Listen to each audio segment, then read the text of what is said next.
Welcome friends. और आज की टॉपिक है how to prepare your home for your puppy and what to do on the day one. शुरुआत करते हैं, आपको क्या क्या हाइड करनी है।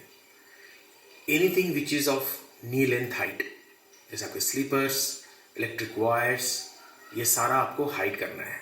किचन में फूड आइटम्स हैं, उनको आपको अपने नी लेंथ से अबव रखना है, otherwise new puppy will can bite and you don't want the puppy to eat anything wrong. उसके बाद आप वॉशरूम में देखें कोई केमिकल जैसे फ्लोर क्लीनर वगैरह हो, ये आपको बिल्कुल भी वहाँ से रिमूव कर देना है। अगर आपके पास बहुत हार्ड कंडीशन वाले फ्लोर क्लीनर हैं तो आप माइल्ड कंडीशनिंग वाले फ्लोर क्लीनर रखें और उसको ही यूज़ करें, क्योंकि पपी के लीक करने की आदत हो सकती है और वो केमिकल विथ वाटर लीक कर सकता है फ्यूचर। सो आप उसको बिल्कुल हटा दें अपने घर से।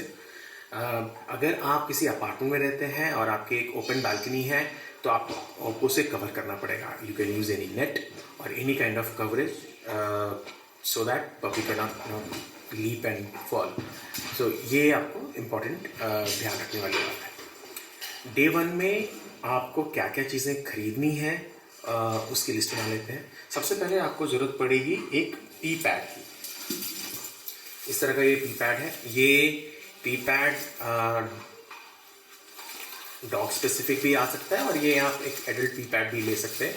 ये पी पैड आप रख लें और इस पी पैड के साथ आपको ज़रूरत पड़ेगा एक स्प्रे, जो आपको इसे ट्रेनिंग स्प्रे, इस तरह का ये ब्रांड मैंने यूज़ किया है। आप किसी और भी ब्रांड के ले सकते हैं। तो ये आप इसमें स्प्रे कर सकते हैं और ये आपके पपी को हेल्प करेगा पी एंड फूड के लिए।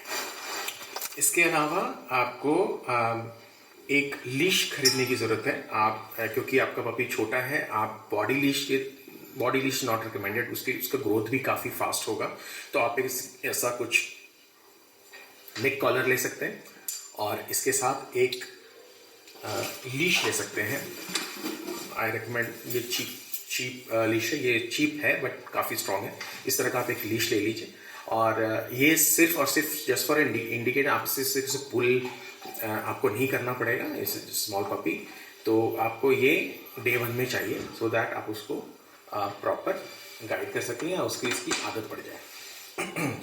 इसके अलावा आपको एक स्कूपर की ज़रूरत है। आप अपने डॉग के साइज़ के हिसाब से, एडल्ट साइज़ के हिसाब से आप खरीद लें। It's a one time purchase, so small scoop खरीदने की आपको ज़रूरत नहीं है। आप डायरेक्टली एक लार्ज स्कूप खरीद लें। और आपको एक ज़रूरत पड़ेगी एक किचन टॉवल की, जो आप इसके पूप को क्लीन करने के लिए यूज़ कर सकते हैं। ये डे वन में आपको अपने घर पे रखें। ये बहुत कॉमन है कि आपका पपी पूरे घर में कहीं भी पी या पूप कर सकता है ड्यूरिंग फर्स्ट फ्यू मंथ्स, जब तक वो प्रॉपरली ट्रेन ना हो जाए स्पेशल जगह पर जाकर वो पी करने के लिए। और ये इक्वली इम्पॉर्टेंट है कि आप उस स्ट्रेसेस को क्लीन करते रहें, क्योंकि एक बार पपी अगर किसी जगह पर पी कर दे तो वो जनरली नेक्स्ट टाइम भी वहीं जाकर वो पी करेगा। बट उस स्ट्रेस को रिमूव करने के लिए नॉर्मल डिसइंफेक्टेंट काम नहीं आएगा। उसके लिए आप यूज़ कर सकते हैं ये ब्रांड।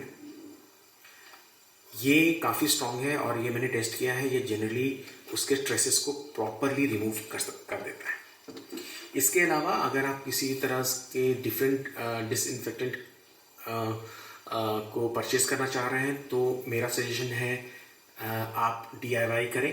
अगेन, घर में सबके घर में डेटॉल होता है, डेटॉल का ही सोल्यूशन बनाएं, थोड़ा स्ट्रॉन्ग सोल्यूशन बनाएं और उसे यूज़ करें। फॉर एग्जांपल, मैं ये डेटॉल, ये सेल्फ मेड सोल्यूशन है और ये काफ़ी इफ़ेक्टिव भी है। डे वन परचेज में मैक्सिमम पेट पेरेंट्स काफ़ी एक्साइटेड रहते हैं और अपने न्यू कमिंग बेबी के लिए बहुत सारे टॉयज़ खरीद लेते हैं, फैंसी टॉयज़ खरीदने की कोशिश करते हैं, जो आपको नहीं करना है। ऐसा चांसेस होगा कि पपी शायद उससे कभी खेले ही ना। तो आपको मेरे सजेशन में आपको सिर्फ 1 या 2 टॉयज़ खरीदने चाहिए और वेट करना चाहिए उसके ग्रो अप होने का, और फिर आप धीरे धीरे उससे न्यू टॉयज़ से इंट्रोड्यूस करें। मैक्सिमम डॉग्स या पपी वैसे टॉयज़ को पसंद करते हैं जो किसी तरह का कोई साउंड प्रोड्यूस करता हो या जिसमें काफ़ी मूवमेंट हो। आप ज़्यादा से ज़्यादा अगर आपको ख़रीदना हो तो आप इस तरह का कोई टॉय परचेज़ कर सकते हैं जो आप टग ऑफ वॉर की तरह उसके साथ आप इसे प्ले कर सकते हैं। आपके पपी को जनरली ये पसंद आएगा।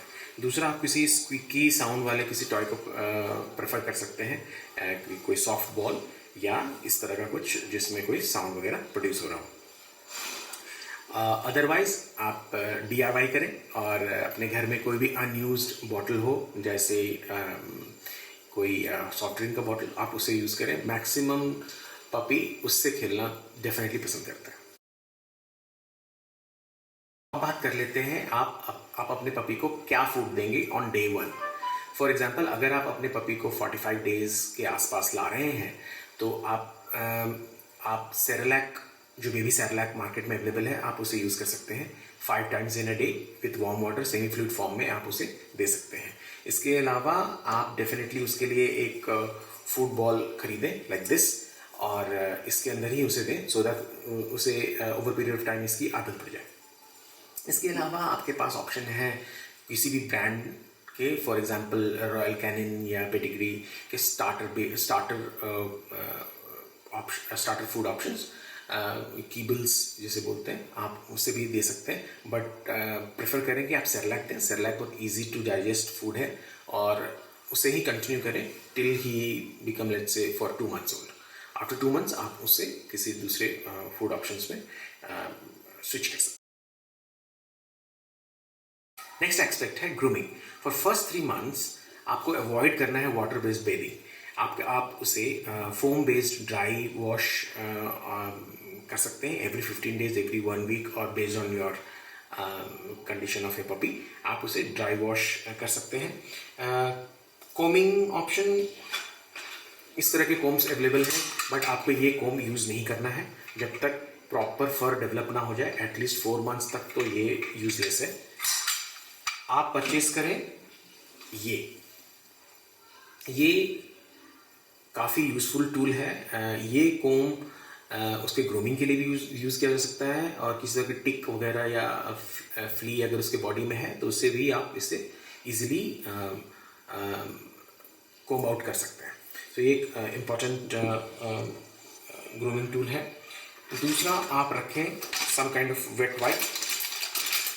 वेट वाइप इम्पॉर्टेंट है। उसके बॉडी में किसी तरह का स्लाइवा या किसी तरह का कोई डर्ट है, आप वेट वाइप से उसे क्लीन कर दें। ध्यान रखें वेट वाइप उसके सॉफ्ट टिश्यूज या इंटरनल ऑर्गन्स तक ना पहुंचे। फॉर एग्जांपल, ईयर के इंटरनल ईयर सेक्शंस में वेट वाइप से आप उसे वॉश ना करें, ना ही उसके पॉ के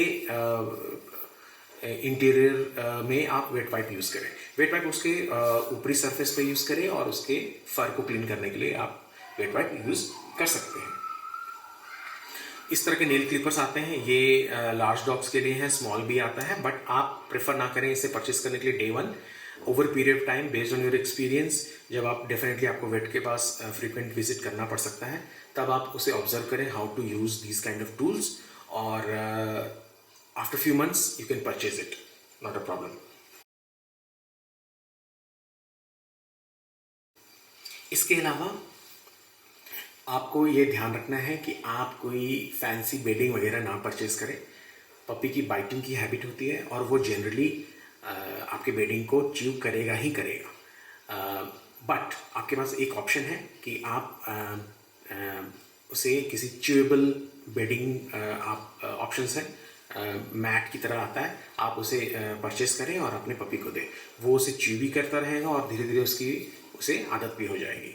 बट आपको अगेन ये ध्यान रखना है कि पपी जनरली खुद के स्पेस को वो चूज़ करता है, कहाँ उसे सोना है या कहाँ उसे रेस्ट करना है। मैक्सिमम टाइम वो किसी हार्ड सरफेस को ही प्रेफर करते हैं जहाँ वो उसे प्रॉपर आराम मिल सके। सॉफ्ट सरफेस, काफ़ी देर तक वो एक सॉफ्ट सरफेस पे आराम नहीं कर सकते। तो इस चीज़ की भी आपको ध्यान रखनी है। तो ये था how to prepare your home और what to purchase on day 1। Next episode में हम बात करेंगे मेडिकेशंस के बारे में और वैक्सीनेशंस के बारे में।